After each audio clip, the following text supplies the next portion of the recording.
What's up, everyone? Welcome back to the Ableton Music Producer Podcast. This is your host, Stan Giffen. Today, we have an awesome conversation with the artist Daedelus. Daedelus is the music art project by Alfred Darlington. Alfred prefers the pronoun they, them. They have had tracks remixed by Drake, collaborations with Madlib, also working with amazing artists like Flying Lotus, MF Doom, Death Cab for Cutie, Kimbra. They've performed at Moogfest. Alfred is a brilliant music technologist and a teacher at Berklee. They've worked with people from MIT to create new tech devices for live performance. Alfred is also known for, way back in the day, using the Monom. It's a really cool grid controller in hacking the live performance. Alfred has been an early adopter since Ableton Live 1 in music.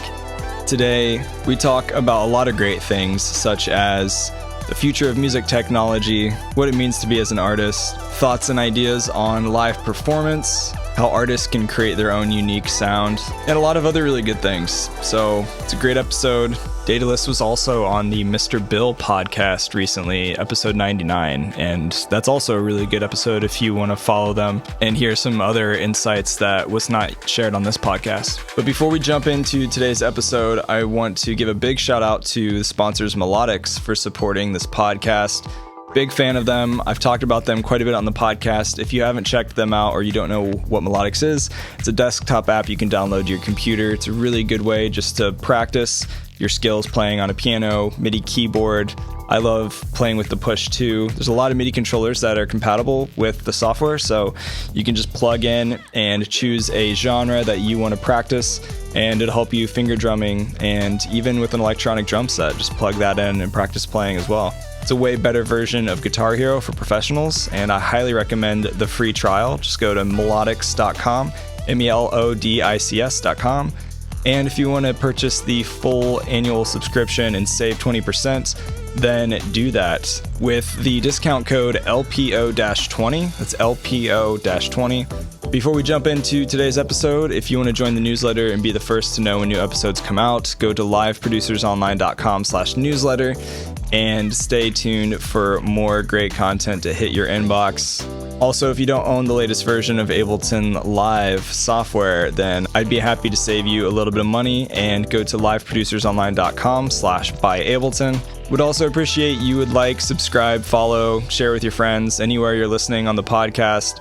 Would mean a lot to me, really help me out. If you're on Apple Podcasts, leave a review, share it with your mom, your friends, your neighbor, and yeah. Appreciate all the support that you guys have been giving me on this podcast. Much love to all of you. And here is today's episode with Daedelus. Right now, you're in LA, right? No, I'm actually in Providence, Rhode Island. Oh, okay. I moved out to Massachusetts initially to go work at Berklee. And then when it came time, I had a kid not too long ago, and that is this whole other deal. As you know, any amount of life can intercede with the musical practice as it beautifully can. It required moving a little bit. And Rhode Island is so close and within striking distance, so I can still commute up to Berklee. Yeah. And then flow on down back home. And I get out to LA fairly often. That's where most of my gigging has been, at least post-pandemic. And I don't know, we'll see where else life takes things, but yeah, LA will always have my heart for sure. I imagine having kids changes quite a bit. I'm still so fresh at it. I'm still, hobbling my way through. What about yourself? Yeah. Where are you based right now? I'm in Indianapolis. Yeah. Awesome. For the time being, I'm actually making moves to Denver when my lease is up. Rad. So, yeah. Denver love Denver. Is so vibrant, so hopping. It's beautiful. It's absolutely. I love mountains. Mm-hmm. I'm an active outside kind of person, so it makes sense. Do you do any rock climbing or bouldering or any of that kind of biz? Snowboarding.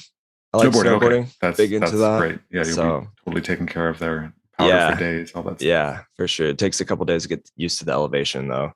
So every time I go out there, I'm still chugging water constantly. If you ever get a chance, have you ever gone to Mexico City by any chance? No, I would love to, though. That sounds fun. It's beautiful in the culinary, like absolute incredible place, but also surprisingly at altitude.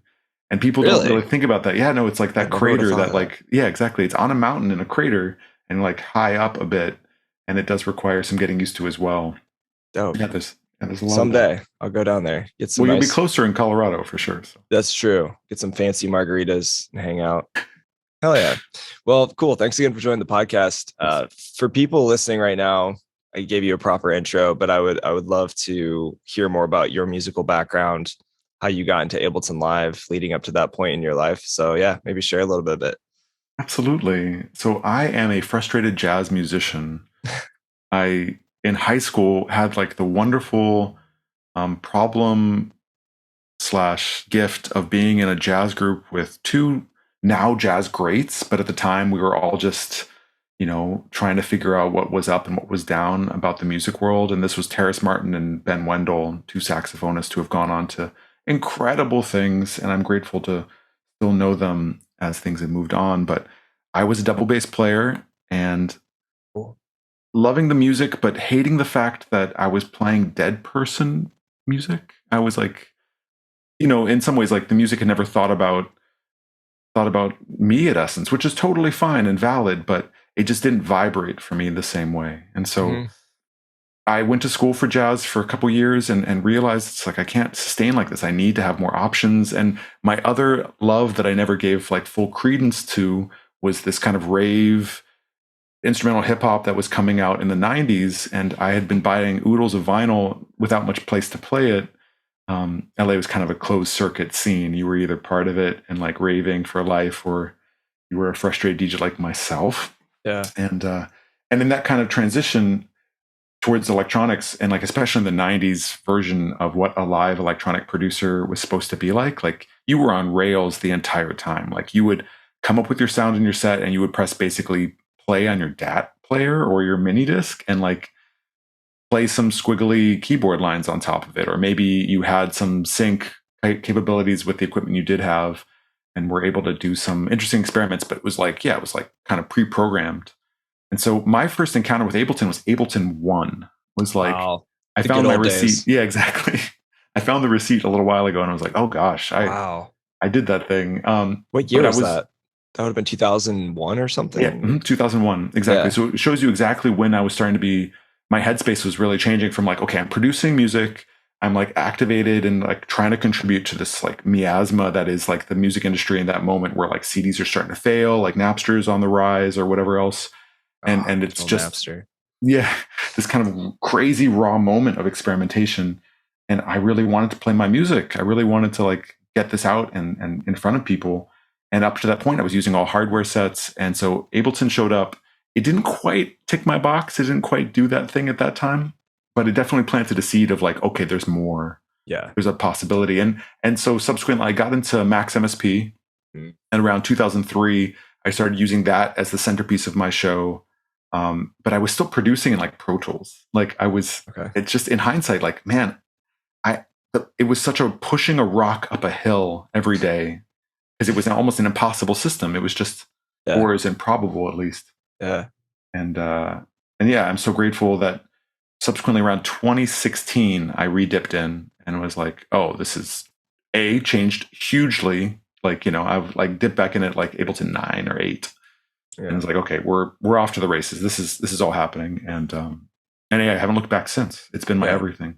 Yeah. I still feel so like up until I guess maybe 5 years ago, I felt like doing any kind of MIDI editing was a pain in the ass in Pro Tools. And I can't imagine even farther back when you were using it in the earlier days, how much more annoying that could have been, to be honest. Well, I mean, to be totally frank, it was the thing where I would do most of my MIDI editing using hardware externally. And then I would just use Pro Tools for its like really capable handling of audio, like as a playback, as a playback space, or even kind of as a editing and a sorting and an assembling kind of space. It's okay, it's interesting. Sure. But yeah, I only can, it's like, yeah, I mean, again, the amount of work around just to kind of make a song go at that time was, it dazzles me. I'm sure though, like getting into all these new workflows in Ableton Live, as far as the MIDI editing and all the new features and devices that they like rolled out, coming from such an intensive hardware background, that probably really gave you an advantage in a lot of ways. I can imagine everything became more streamlined in the box, and you had so much knowledge with using all these different tools and hardware. Well, it is interesting. Like we kind of get hooked into to ideas and rhythms when it comes to the way our equipment works, and you kind of want to see that echoed in the DAW.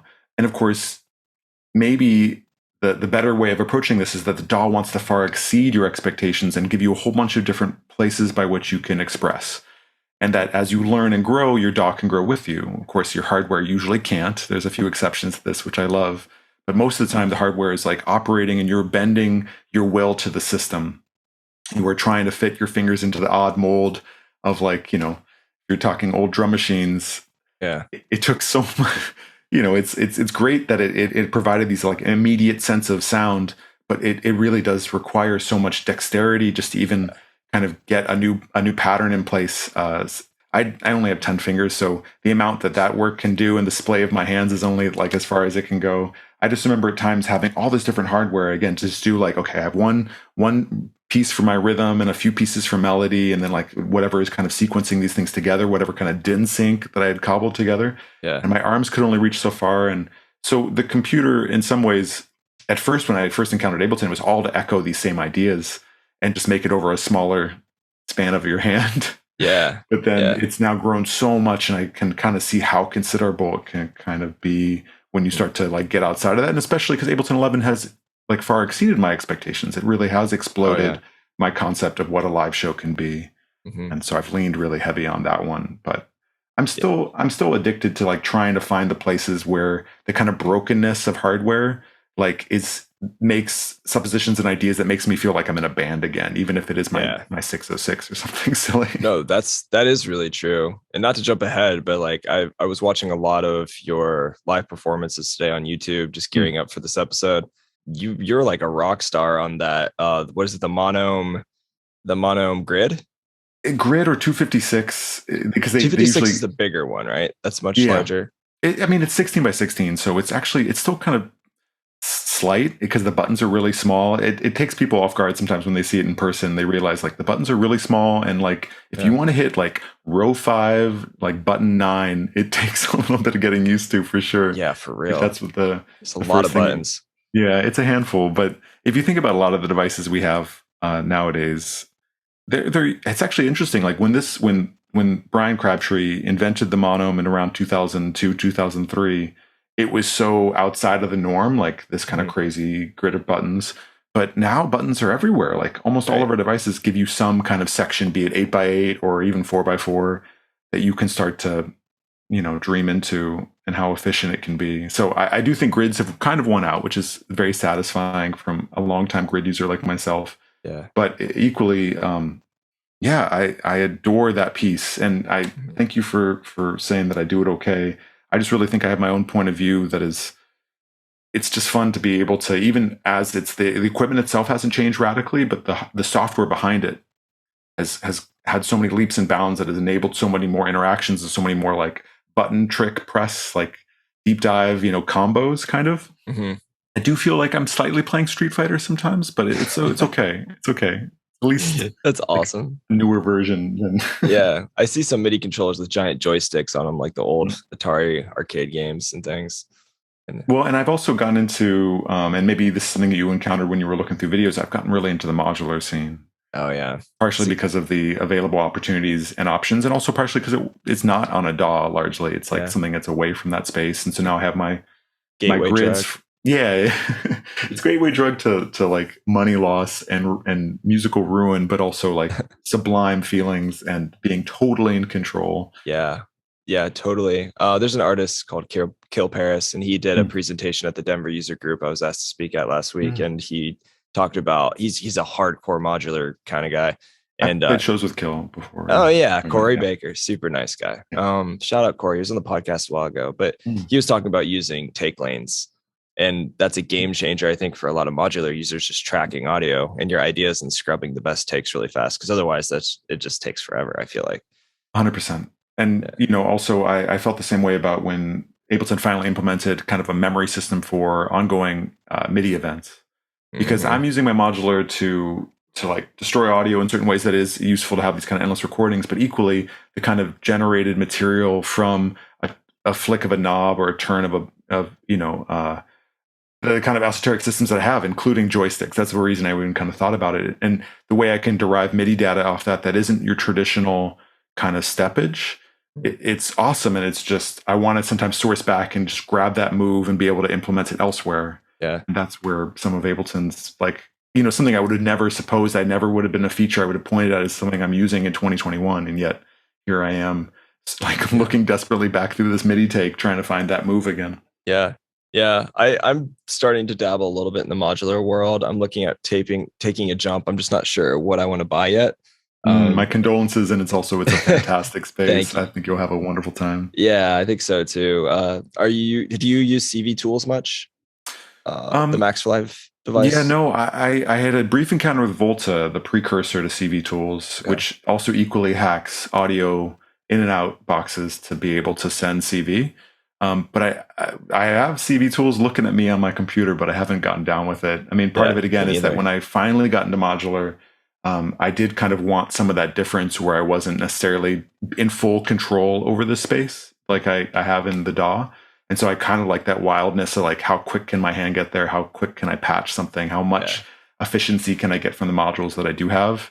Because I'm not made out of money and things need to go where they go. So it kind of requires a different thought process, which I appreciate more and more over time. But I do plan to get CV Tools working, maybe some summer break off of school or some winter break or some such. Yeah. Well, speaking of school, I read that you joined Berklee's electronic production and design department as one of the founding members of their electronic digital instrument program. Yeah. So are you still pretty involved with that right now? Oh yeah. This is my my daily, my main gig. And and my daily, even though it's really cool, Berklee as an institution enjoys all their teaching and staff to be like involved in the music world. So I don't feel like I've missed too many steps. But especially during pandemic times when shows kind of went away and there was a lot of question marks, it was incredible to both be able to have a gig where I can still be in the craft, but then equally be able to work with students and try to envision a future where they're not going to feel the same effects if something like this, hopefully never, but ever happens again. Right. And to be kind of just part of a group think about what the future of electronic performance can be like. Yeah. So at an institution like Berklee, they really are generous with that concept because they're mostly known for jazz and rock, but they have a lot of futurism in their DNA anyways. So it's been a beautiful process thus far. Good. Yeah. But then I will say too, it's like we teach Ableton. Like Ableton's the centerpiece of that, and they're for all the good reasons. It's the most capable of all the DAWs of handling multiple MIDI controllers. And you'd be amazed once you really start to scratch down a bit on some of these other products, how they just don't like it. Yeah. They like one designated controller and then everything else is like a little bit murky. Yeah. I think that's going to change. Obviously, it's something that these, other programs need to implement, but I'm glad it's been part of what Ableton's done from the get. Yeah. Yeah. I think Bitwig probably also does a really good job of that. I haven't really dove super deep into Bitwig. I recommend it. It's rad. Yeah. I mean, I know people who love it and use it just as equally as they do Ableton, but but you're right. A lot of other DAWs aren't meant to configure multiple controllers at the same time to do a lot of crazy stuff. And I mean, FL and stuff can, but I feel like Ableton's definitely king in that area. I mean, it's not even just in the live performance situation. It's like if you're in the studio and you have an idea, if you want to cogently be able to express that, you have already some capability on a keyboard or a grid or whatever esoteric system, be it gesture. We'll get into that maybe a little later. The aptitude of just the equipment being able to handle that and be able to transmit that down to hopefully some kind of alchemedial gold rather than just like you spending time. But I mean, if you think about it, like the computer in general is the most asymmetrical instrument probably in your studio. It's like the least musical thing that's in that space. It has no resonance. It's like gonna fail at some point. You better back that thing up. And in general, the computer keyboard is not, like some aftertouch sensitive, kind of controller of any kind. It's a pretty basic thing that is made for social media at best. That's true. So so the fact where you can bust out of that and get your DAW kind of singing it's really wonderful. Yeah. I also I was reading that you worked with some people from MIT to create some new tech and devices for live performance. Yeah, I was working at the Media Labs for just a little while, trying to specifically talk about haptics in the kind of the larger sense of what control systems might be like in a performance critical situations. And our work didn't necessarily end up in a control system like you might see in the Mimu gloves, which are awesome. Those are not cool. Super haptic. There's like one little bit of vibration that they can do.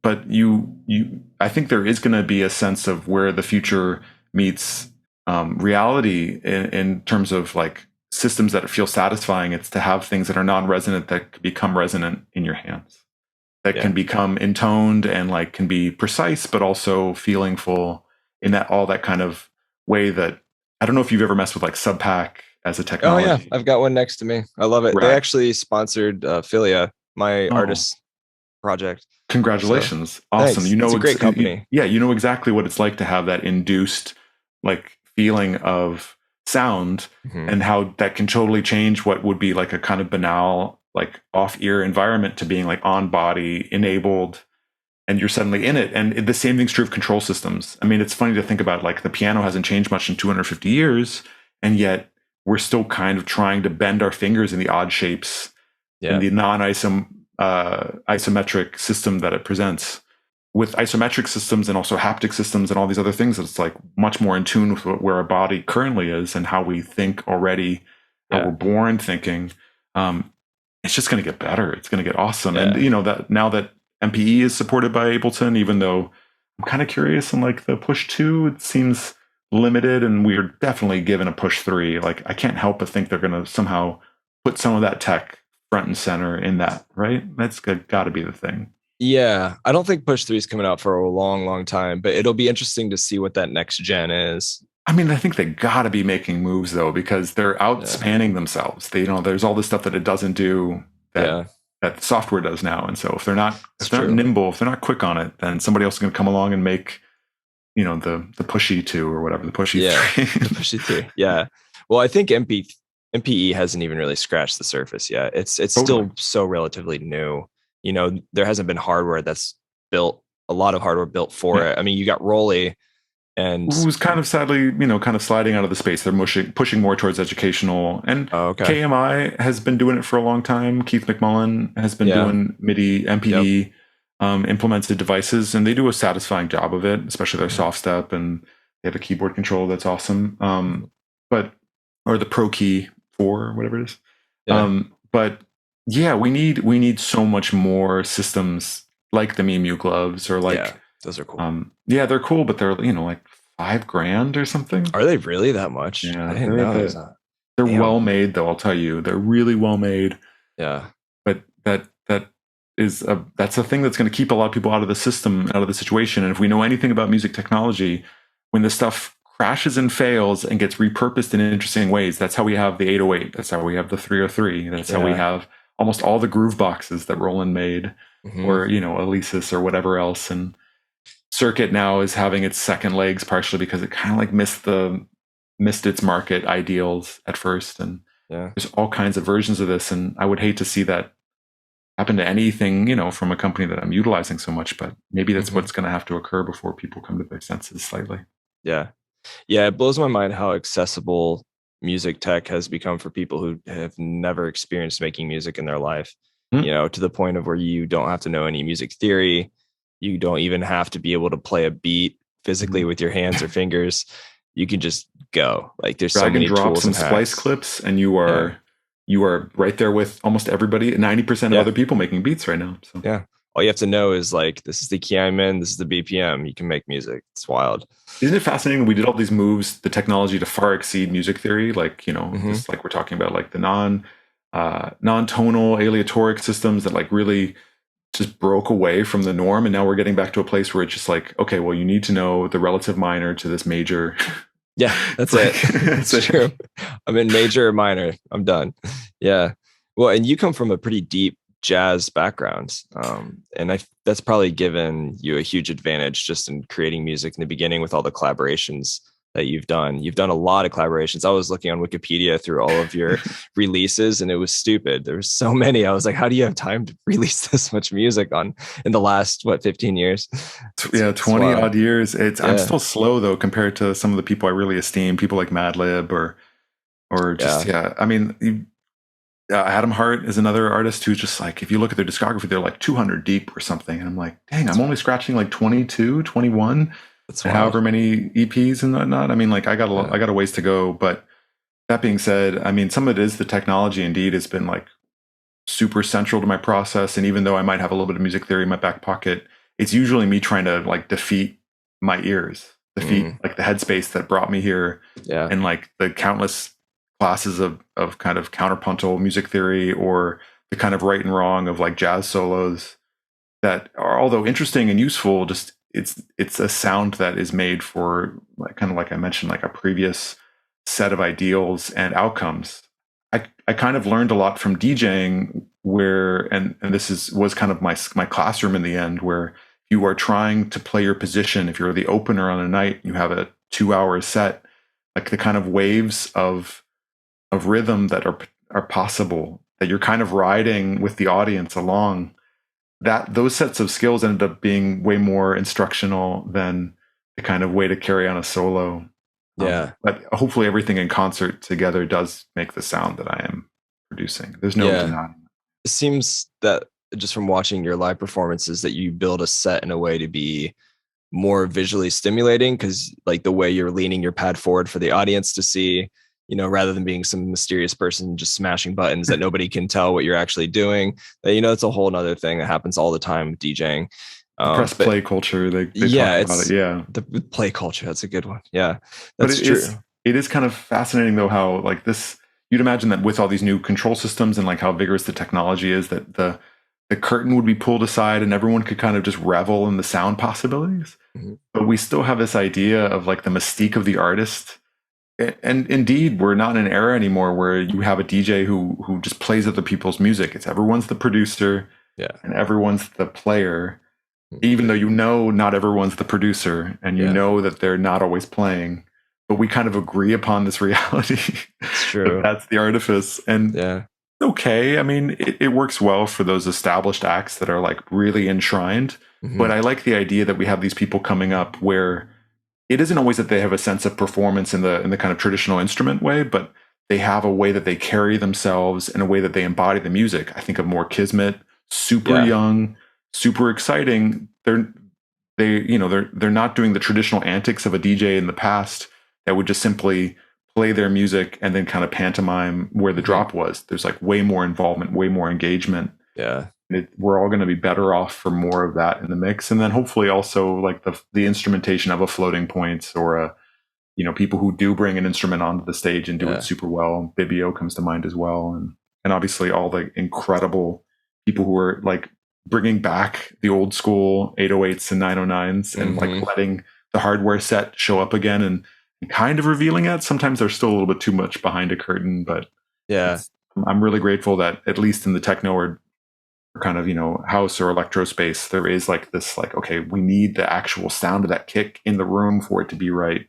And that's the tricky part too, is if you are interconnecting like hardware with like your backing tracks and all this stuff, is like getting that tight mix, because you just never know how that sound's going to translate. That's always been an issue for me too, playing live drums and live guitar and trying to dial it all in on the box with different tracks.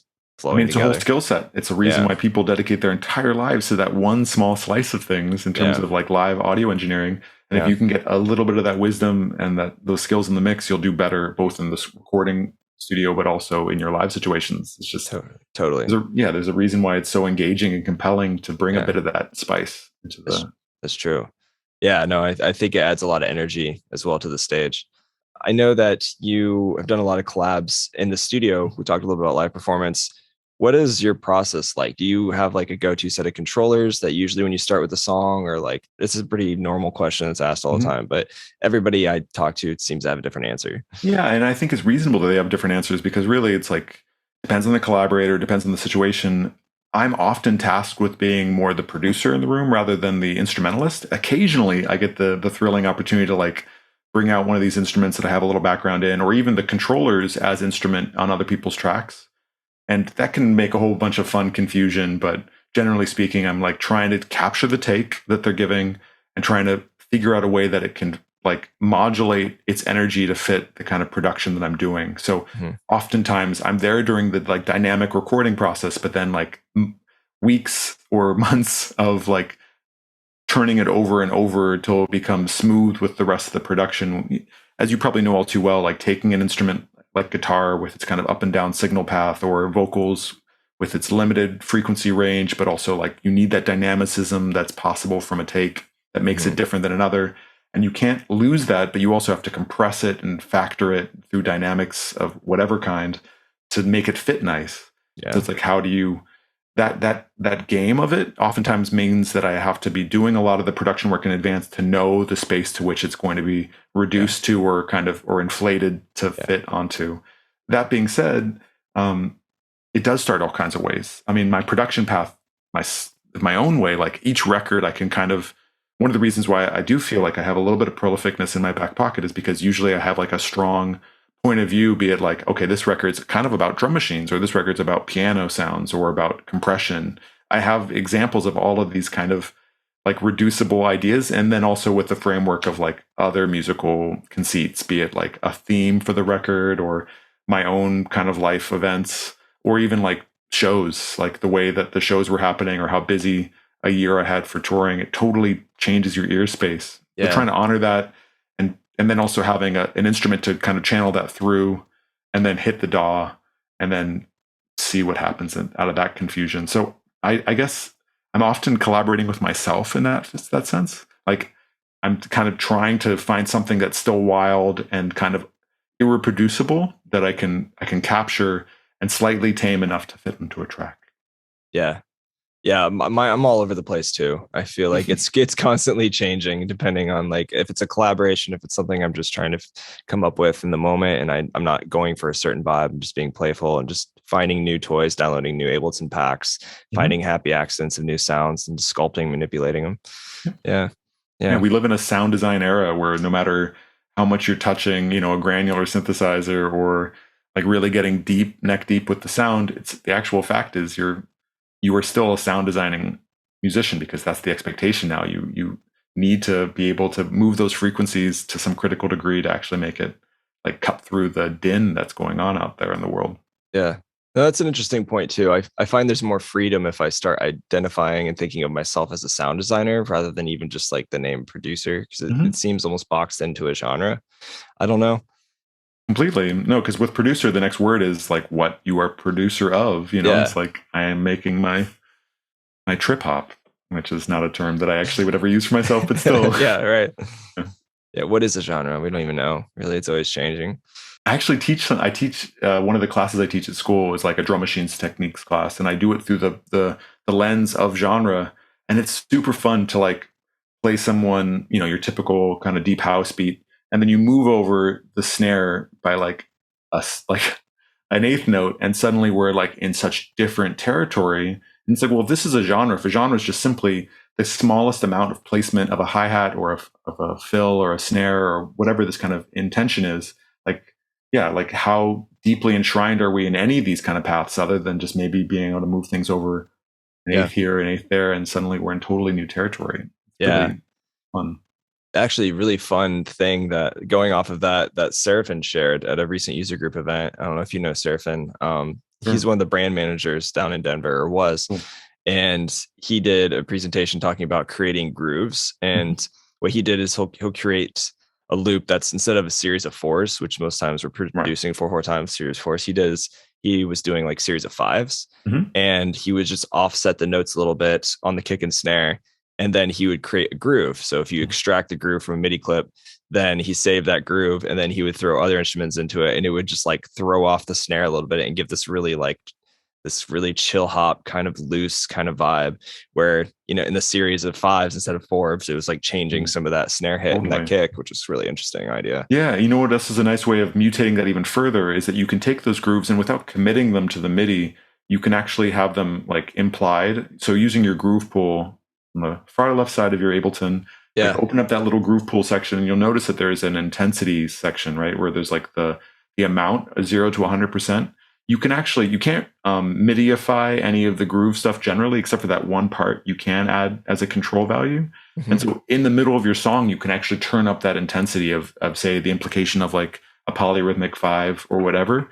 So you can take a song and kind of really play with that degree by which you want that like separated. And that's a global groove pool that works for everything. So if you have a lot of grooves on your different hits and stuff, you can go ahead and mess with that. It's really fun. Yeah, that is cool. Groove pool is something I've been playing with a lot more in the last couple of years, and it's really dope. It's a fun way to get instant vibey like feelsy swings and things on your and rhythm. also to have a song really gel too. You take one section that's really hitting and you're like, why is this working? Or like maybe you played in some of the drums by hand or something, and it's just like it's operating, and you can go ahead and take that and move that across not only other drums but like the whole song instance, and just borrow into that, like the feel thing.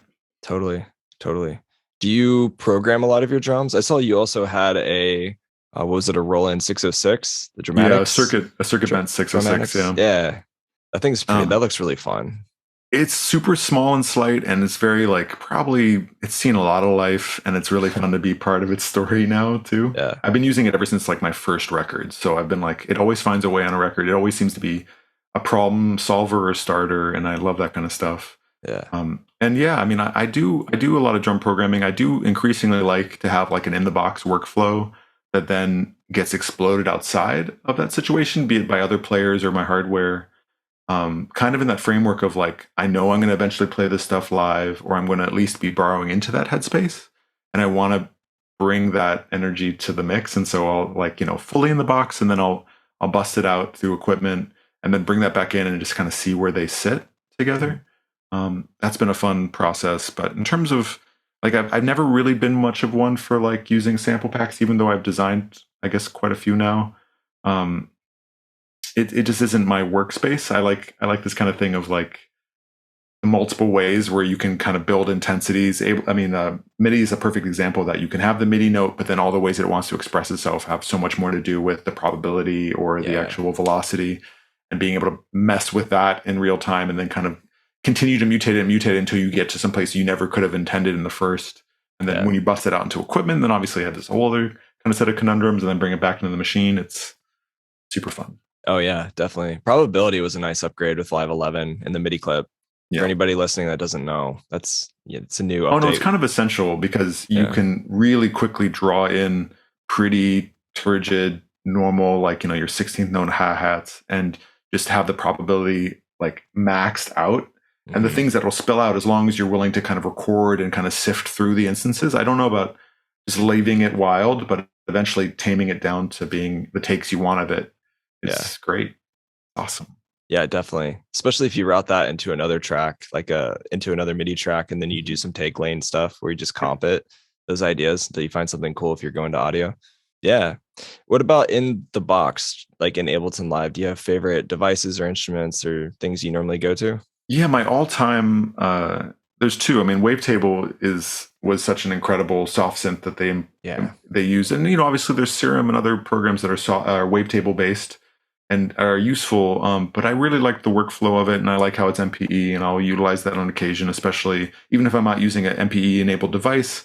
I can use Ableton's just like, on the grid kind of controls to be able to implement that, which is great for like, individual polyphonic bendy notes. Wow. And then, but the actual plugin that has made the largest impact in my workflow, and it's so funny because I probably am not alone in this, but it revolutionized my process, was Drum Bus. Oh yeah, 100%. Love Drum Bus. It not only is just like a subtle sweetener, especially if you're like really willing to get into the mix percentages. You just have it like as a 15% kind of thing that's just playing parallel, being really nice. But I actually was really working with the technique on my previous full length called What Wands Won't Break. I was using a triple drum bus technique where I was using it 3 times instanced with the transient all the way up. And that sound, where you would take like basically the like the tiniest, tiniest, most basic sound that Ableton offered, it explodes it. It blows it out to this place where it's just like shaking the walls.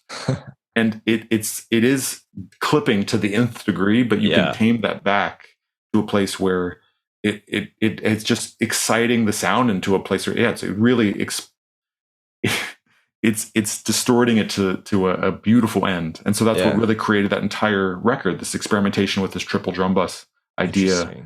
And even as just in general, like any of y'all listening, run your processors in duplicate and triplicate and play with the percentages and the signal path of it. Because why, it's like, I don't know if you're familiar with the band, oh gosh, why am I blanking on their name? It's going to always happen like this. There's always this thing. The band that did the album Loveless, My Bloody Valentine. Oh, yeah. Okay, totally. So classic shoegaze stuff. And they were renowned for running their their guitars through like 10 compressors, like Really? 10 compressors in sequence to create this air-free wall of sound kind of idea. You can do this in Ableton. You can run 10 compressors. Of course, it usually, like, when is the musical time to do this? Like, very rarely. But in terms of the moment of like ingenuity, when you were just dealing with like, I'm just starting a song, like, what's the most insane kind of signal path you can do to just generate outcome that maybe won't make it into the final mix, but is like an impetus. It's like, a jump start to your process. Like, run 3 glue compressors next to each other, put the first one at 100% maxed out, the next one at 100% maxed out, and the third one taming those first two. It's like, there's no rules to this stuff. Yeah. Do it. And the outcomes could really surprise your ears. So Totally. That's kind of a nice place, right? Yeah, I mean, just doing weird stuff until you can come up with some crazy sound. It's kind of that signature sound for the track. That happens. That's happened to me a lot too. Definitely, that's great advice. I think Jack White is also a good example of that. Yeah, I heard a story. I don't know if this is true or not, that he like ended up blowing up like 2 or 3 ribbon mics in a session because he was blasting his guitar amp so loud and like blew up a tube in the process as well, like trying to get it as distorted and as loud as possible that he was singing through. Right. I mean, I think that's the thing that's interesting is we have this concept already that the traditional instruments are meant to be hacked. We'll prepare a piano, we'll throw, paper clips on the strings, or we'll, do things with guitars that are quite backwards, running them super quiet into super hot amps. And it's like built into the system where they're made to be hacked, basically. Mm-hmm. But a lot of times with digital audio, because we're really scared of that red light coming on, we will be a little bit more timid about it. Whereas should be the exact opposite. We should be going ham in this and then letting it just get fixed in the post, basically. Yeah. No, definitely. Like, I look back at some of my tracks and like, I don't think they're very well mixed because I didn't know what I was doing, but like the vibe was there because I didn't know what I was doing. And I was just like loading random stuff onto tracks and just seeing what happened, and things I would probably not normally do now because I was just trained not to, in some sense. You know what I mean? Like, it's a little bit of knowledge can be very difficult to overcome. Yeah. Sometimes. Yeah, exactly. And maybe it's like we're all masters of our own environment, so to speak, or we're all in tune with our own environment, maybe better said, and we know what we like and we don't like. And to suppose what somebody out there listening to should like or not like is obviously completely erroneous, right? Like, right. The average 15-year-old already has such a set of ears and such a set of ideas of what they're into, and they're building their life around it. How are you supposed to overcome that by just simply telling, well, this sounds better? It's like, no, it doesn't work like that. Yeah. It's like either has the vibe or it doesn't. And you can be part of their world if you just invite them nicely. Yeah, exactly. Music is very subjective. So it's the most. Exactly. Yeah, it's true.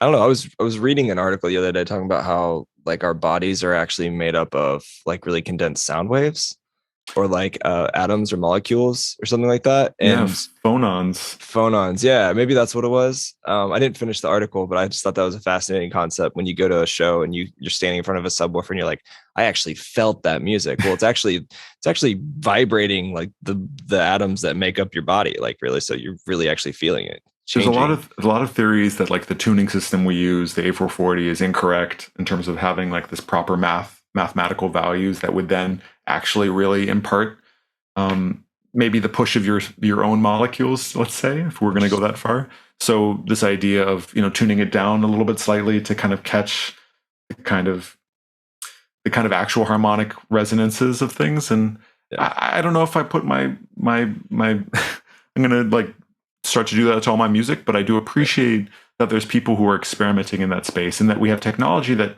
can support that, where you can have like an overall tuning system that's simply taking your track, having it all in repitch mode, and going ever so slightly down in your decimal points in your BPM, can have it be at that pitch degree. Yeah, makes it fairly easy to experiment in that space. You don't have to have everything as a prepared, restrung whatever. You can literally just take your finished track, take it down slightly, and maybe experiment with yourself. See if in critical listening environments, if you do feel something different from just a little bit of extra of that microtonality. Yeah, no, it is fascinating, the whole tuning debate, as far as like it's just an interesting. It's something I fully don't understand, but I think it's cool to play with and experiment with. Once you know that A440 is totally arbitrarily arrived at, where It's actually, if you ever want like a really interesting Wikipedia like deep dive, just go look up Pitch Wars. Okay. And it's from several hundred years ago. There were these touring orchestras that used to go around Europe and play classical music. And at that time, you couldn't really get any louder. And we have the loudness wars obviously now. So back in the day, the only way to really generate excitement from this music was you as an orchestra would tune up slightly more than the other orchestra that was coming to town next week, or or that you were slightly higher pitched than the people that were there before, playing whatever folk music or whatever kind of classical pieces of the day, what we'd call classical now. Because this is all classical music used to all be dance music back in the day. There was all these like fugues and waltzes and whatnot that people used to do. The names of all the movements of your favorite classical pieces are actually all having to do with some kind of dance move. It's really funny to think about, like, classical music used to be about break dancers basically, but that's wild, that vibe. And so like if you were slightly higher tuned, you would be seen as being more exciting.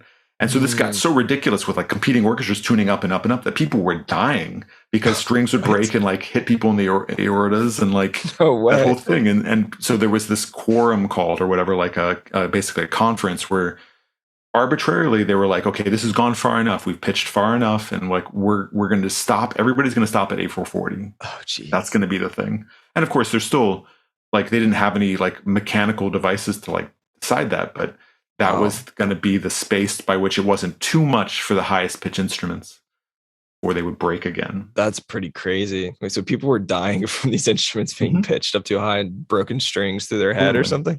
Well, I mean, we're talking like they far exceeded A440. They were like A458, something like that. Wow. Like crazy high pitch. Yeah.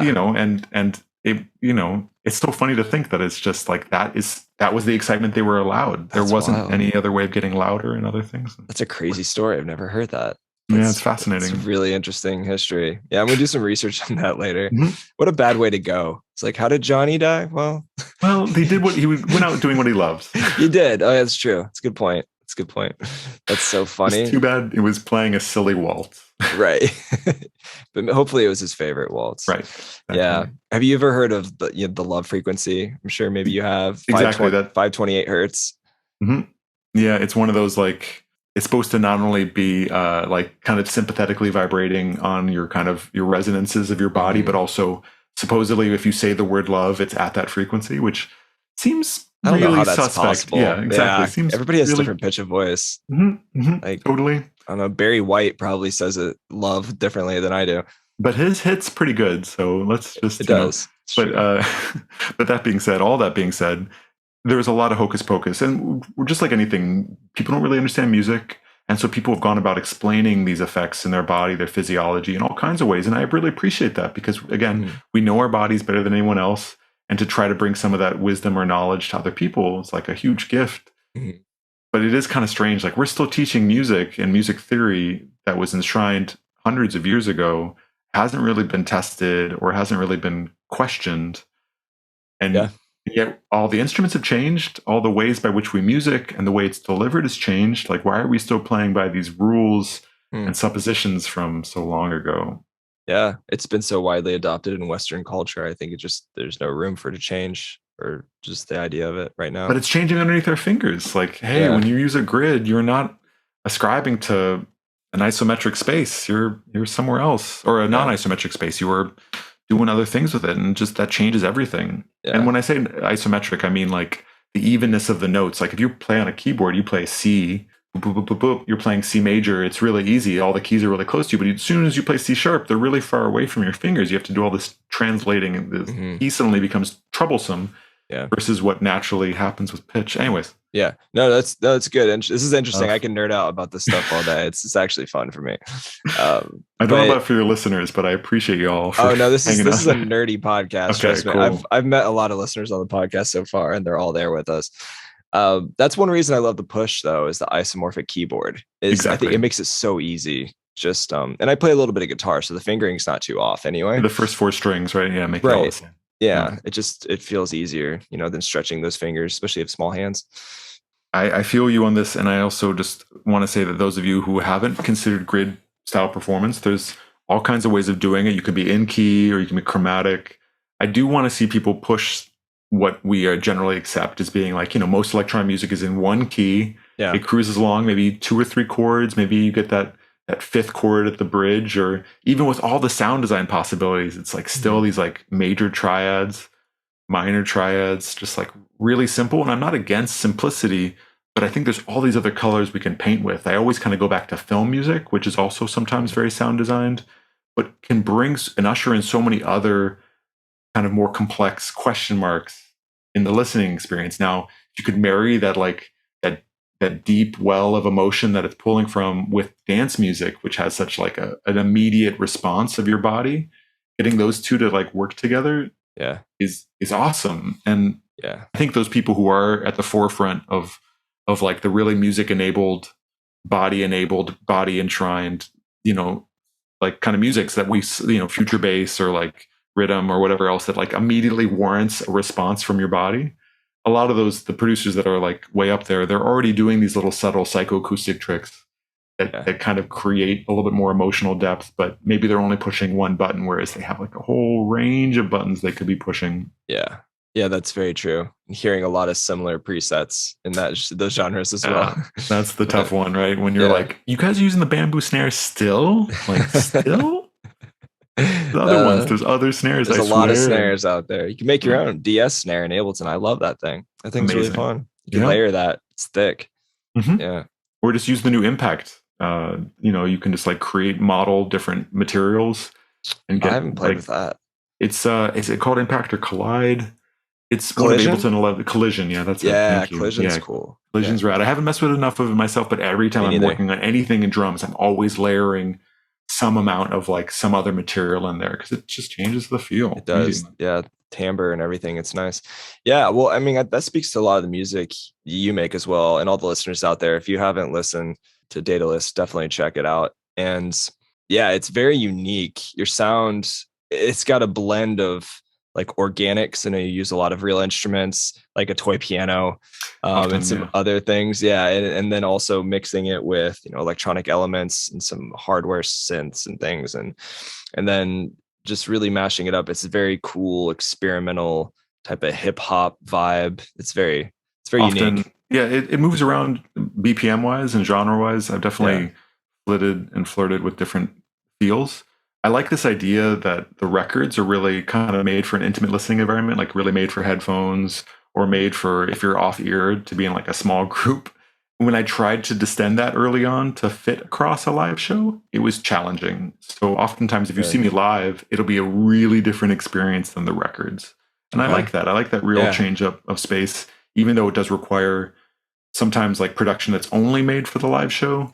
Or ideas that are kind of expressed better through other people's music and kind of using their material like a remix mulch to then present kind of my ideas from that, which can be transgressive. It can be a little too much sometimes. And I definitely owe the kind of clever producers out there that can do both, like wear both things, where it's like I'm motivated because I hear it in the studio and then I'm able to take it to a stage. Yeah. That's people. So, I mean, there's a litany of producers who are super good at that. And I'm really borrowing into their cleverness, but I do like my own records to just be like a whisper between friends kind of thing. Yeah. Yeah. I could see that. I could pick that vibe up for sure. Yeah. It's good. Good. Yeah, absolutely. So do you have any shows coming up, or have you been booking many live events at all? Yeah, I mean, I just played one in LA at 1720 for the Dome of Doom 10-year anniversary event, which was super awesome. It was with BMVU and Quarter and, of course, the label boss, Wiley Cable, and Genghis, who you might know from Denver-ness. Yeah, it was a super rad show, super heavy, but it definitely felt weird to play.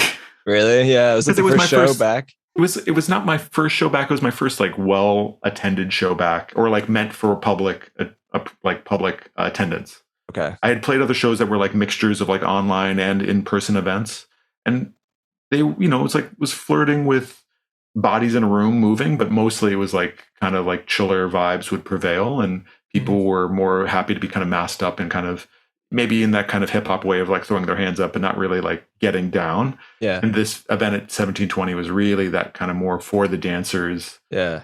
But masked, and like for the groovers, but like kind of too close together. It was a weird one. And I definitely felt a mixture of emotions in my like micro set. And I have a few other shows coming up. I'm playing with Duskus and Slow Magic for Slow Magic's 10-year Oh, that's anniversary. great. Yeah, I love Slow Magic. It's a fun live set. Saw them at Red Rocks. Awesome. Great. Yeah. Perfect. Yeah. What a great location, a venue period, much less to catch Slow Magic. So I'll be opening on that one. That's great. And that'll be in what will be like a hometown show, which is new because that'll be in Boston. And I'm like close enough to Boston now for that to be a thing that can be like home, which is strange. Very cool. And then, yeah, what else? Some other things having to do with the school. And I also recently got a gig where I'm an artist in residence at S.E.T.I, which S.E.T.I is it's the Center for Extraterrestrial Intelligence, or the Search for Extraterrestrial Intelligence, I should say. Oh, that's fascinating. And it was something that was started ages ago using radio telemetry / antennas to try to see if we're the only beings in the universe. And, obviously the search is the mainstay of, it's like the first words used. So they haven't quite cracked the code yet. They haven't found it yet. But as an artist in residence there, I have some shows coming up that'll be utilizing thoughts and material from them. And those are the next couple shows, but they're really disparate, right? Like Slow Magic show where everyone's going to be dancing and probably wearing their light up masks. And then some alien intelligence. That's so wild. Trying to figure it out. Yeah. So wait, it's a venue that is also like a research lab for alien intelligence, or what is that? So S.E.T.I itself has its antennas around, so you could say it's a venue, but they wouldn't have many people show up to play. Okay. Because they're like on the tops of mountains. There's one in Antarctica. There's one in actually near like San Jose, California. There's a nice big radio tower / antenna. And then also there was one in Puerto Rico, which unfortunately during the pandemic fell apart. There's also ones in China. They're all over the world, but they're generally in these like well-advantaged spaces to kind of get as much radio traffic as possible. Yeah. Well, trying to do some intelligence. They do fascinating things, like the array that's actually up in California is randomly placed in such a way so that it can just like pick points in the universe to like really accurately listen to. But if you wanted to like specifically move it and listen to some other spot, it would be really hard because you would have to move every single aspect of the randomized radio array. Anyways, speaking about nerding out. Yeah, that's interesting though. But with this, it's more of like I'm working on some like physical implementation of the research projects that they're doing in such a way to kind of highlight their mission, but hopefully with like installs, not unlike, have you been to Christopher Willett's envelope room? No, I haven't. Oh my gosh. It's like one of the most exciting rooms to play in the country. It's in San Francisco. Okay. It's at Midway. It is an ambisonic array of like 48 speakers that surround the audience that you play through. Somebody told me about this. It's incredible. And I really think if you're talking about future tech, ambisonics are like not only going to be an incredible space to be composing towards, but also just like from a vibrational feeling space, like when the music is totally surrounding you, confusing your senses to the point where it's like you are going to be jellified into just being music yourself. That's like very exciting to me. Oh yeah. And so working on some of that, either through a psychoacoustic methodology of having like, binaural kind of music on ears, or from like what Christopher Willits and others are doing with like true ambisonics. That's fascinating. Great. I would love to learn more about that. Maybe I'll have to get somebody from there on an episode, just to kind of nerd out about that. Talk to Christopher. He's around, and like dude's really at the forefront of both of, implementing it. So like right now, any kind of multi-channel out from Ableton is like a third-party application, in which he makes one. I think it's called Envelope as a project, and there's a few others that are on the market now that can like get Ableton to be able to do multi-channel out, but it's not an easy process. And I'm hoping that whatever Ableton has up their sleeve in the future will indeed include multi-channel audio, and Bitwig does this very well. I mean, you're talking about other programs, but it does seem like DAWs are kind of taking their time about anything more than stereo, generally speaking. You're right. That is interesting. You think by now we would have a lot more options with that, because the tech's there. It's all there. I mean, people are plenty audio in and out cards that do, you know, 8, 12, 24 ins and outs. And like, why aren't we fully distributing that? But it's partially because the demand is kind of small, and we're still really happy with our big, like they might be gigantic, but it's still just a left and a right speaker array at these concerts, right? Yeah, I think the whole immersive audio experience is the future. I really think so. I mean, at venues, even just using your VR headset at home, I think like that's going to step up in a whole new world as well. And speaking about colors that we can paint with, you think about like timbre and pitch and like the kind of frequency that we're kind of currently working with to create through music theory, kind of create emotional expectations, but there is so many other emotions that are happening around us that we are only like briefly touching upon when you're in a live music situation, because the music being around you is a whole other valence of like emotional space. It's like a whole other dimension that we're just like skipping completely. Yeah. And we're built to like have like when your hair raises on the back of your head, it's not simply because you are like, it's not like a non-sonically enabled situation. It's because something's from behind, or it's like resonating with behind you, and it like your fear receptors, your adrenal response is like happening. It's like, why aren't we messing with this? Yeah, totally. I think another extension of that, just as far as like future application, I think is like you have Synchronorm Depends too. It's a company. They originally started by creating virtual environment for people to program lights for major festivals, and then they would go plug in and it would be exactly like that virtual environment on the stage. But then there's also Unreal Engine, which is really made for like 3D environments, building for VR and stuff. And I think for future music events, if there were to be another pandemic, say like 20 years down the road, I think that's the future. I mean, as being able to put on like your Oculus or whatever headset VR and then walk around at an actual venue, seeing the people playing on stage that are green screened, and you could turn your head and it's actually going to be the speakers as far as like the sound as if you were actually at the venue. Like, and I mean, I think the real world application, let's get out of the current pandemic completely first. Yes, please.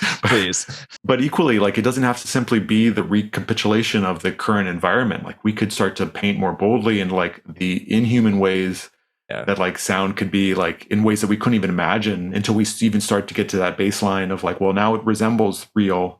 Like, how can we keep on going up in the cycle to, do something even more bold? Definitely. No, it's fascinating. I could talk about this stuff all day, but I do want to respect your time. I know it's been over an hour. So thank you so much. I really appreciate your time, Alfred. And yeah, this has been fun. This has definitely been fun. Thank you so much for doing this and for the light you're shining onto both production and performance. And I look forward to hearing all the episodes that have been and all the episodes to come. And I hope you continue to ask these these questions that we all should be asking aloud about like what we want from our environment and what we want from our DAW and how we can get there. It's great. Yeah. Well, I love your mentality and just the playfulness of just making music and your approach in general. And also like, you're definitely a thought leader in music tech, obviously. So keep doing what you're doing. Appreciate you.